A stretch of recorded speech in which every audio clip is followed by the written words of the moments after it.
Hey guys, this is Angad and this will be the Chelsea vs Barcelona tactical analysis, post-match tactical analysis.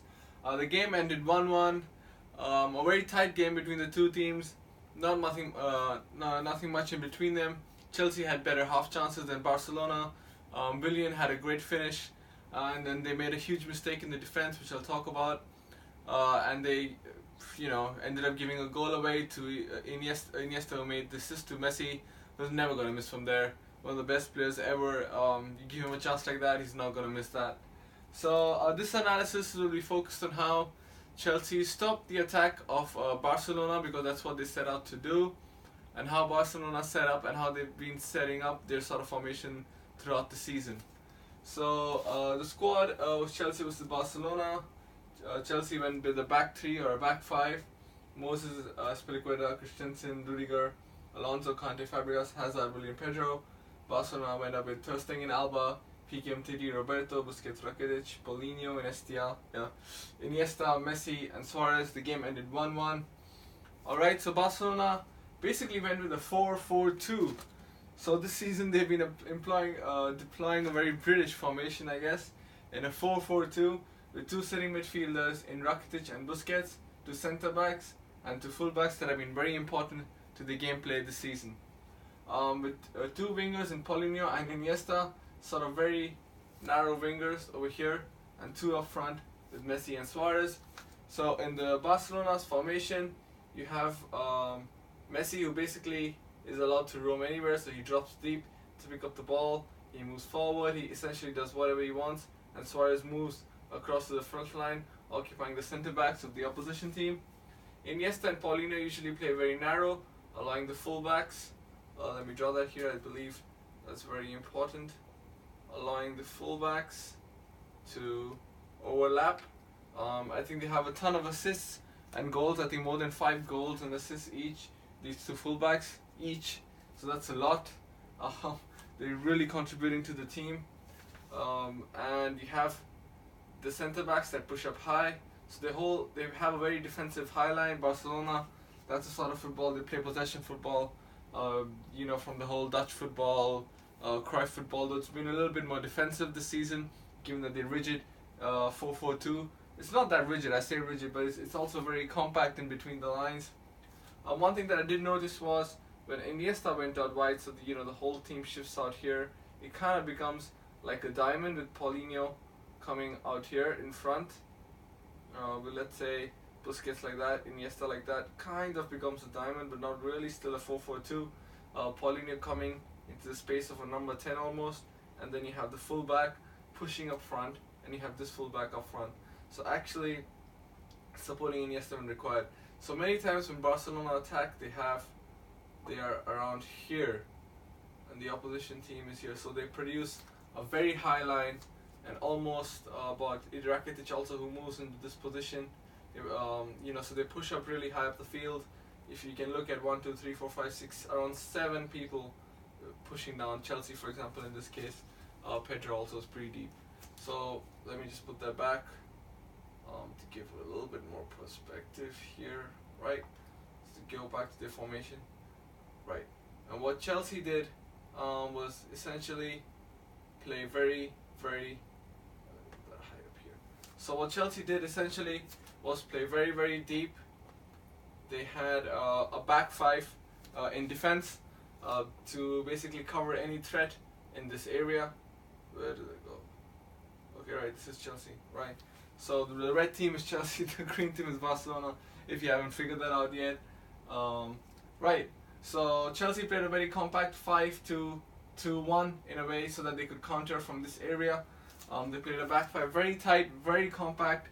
These 1, 2, 3, 4, 5, 6, 7 in defense barely moved. They were so tight, and that sort of kept Messi and Suarez at bay. Messi still is Messi, so he had some few good moments in the game, but they basically restricted Suarez a lot. So the way they stopped Barcelona was essentially putting a flat back five, putting 2 in front, having Pedro did the industry work up and down, along with Willian and Hazard, who was always an out ball up front to sort of counter against Barcelona when they had a couple of moments there as well. Willian, for me, was the man of the match. He hit the post twice. He scored the goal, a beautiful finish.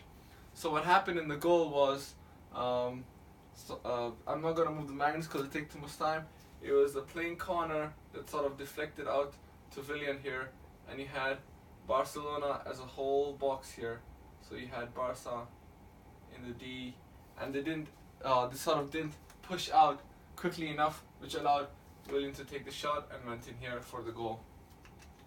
And when it came to Chelsea's goal, let's swap that out here. So when it came to Barcelona's goal, essentially Christensen, he gave the ball away here. You had Fabregas, you have Christensen, and you have Azpilicueta, and you have he gave the ball away here. Fabregas was a little bit up front, who missed the ball completely. Eventually the ball sort of went to Iniesta over here, because Azpilicueta also chased the ball and he pretty much missed it. The ball went to Iniesta over here, who passed it to Messi, who eventually scored the goal. So that's how the second goal happened. The two goals, the first goal was from a corner from Chelsea. Barcelona failed to mark Willian.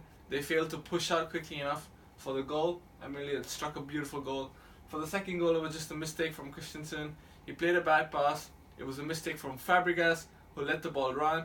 It was a mistake from Azpilicueta, who dived in, and he could have stayed on his feet, and that would have sort of three mistakes in one moment that led to Messi scoring a fantastic goal. So Barcelona set up with a 4-4-2, a compact midfield with fullbacks coming up front. They dominated possession. Chelsea set a low block of 5-2-2-1, sort of compact, and that's how they prevented Barcelona from creating many chances. Also, both teams were devoid of a little bit of quality, but you can say that's down to the defense. The game ended 1-1. The away goal for Barcelona is crucial. Chelsea now have to go to Camp Nou and score. Fabregas in the interview mentioned that if they set out to defend for 90 minutes at the Nou Camp, it's kind of like committing suicide. So they do have to attack at some point. They have to get that goal. Great tactics from Conte, in my opinion. I was surprised when he set up Fabregas and Conte in midfield. I thought that might not be enough, but the back five that always stayed together, very, very tight in defense, sort of kept out Suarez and Messi, and Iniesta were ineffective. A lot of fans are not happy with Paulinho, as they don't think he's a Barcelona type of player, even though he has 8 goals and 2 assists in the league. Iniesta is not as physically fit anymore. He's getting old, but he still has that brain, and he's of course an amazing player, as he showed when he played that pass to Messi in real quick time. He knew Messi exactly where he was, and that led to the goal. Alright, this was a tactical analysis. It's about 7:30 AM in Japan, and I'm off to bed. Guys, if you're watching this on Facebook, like, comment, tell me what you thought of the game in the comment section below. Anything's alright, feedback about the video, about what I should improve, greatly appreciated.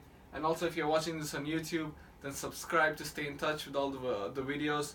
If you're watching this on Facebook, I'll be putting up the YouTube link in the comment section if that's how you prefer to consume the videos. So yeah, you can follow me on Twitter, on Instagram, constantly sort of update on these two channels, updating during the game, discussing during the game. You can get into the discussion with me. It'll be amazing. Just let me know. You can hit me up on Twitter, Instagram. You can send me a direct message. See you out there. Have a great day. 1-1 match. The next game will be Sevilla vs United away in Spain. Really looking forward to the game. We'll be covering that as well. So have a great day. Have a great night wherever you are. And see ya. Ciao. Bye bye.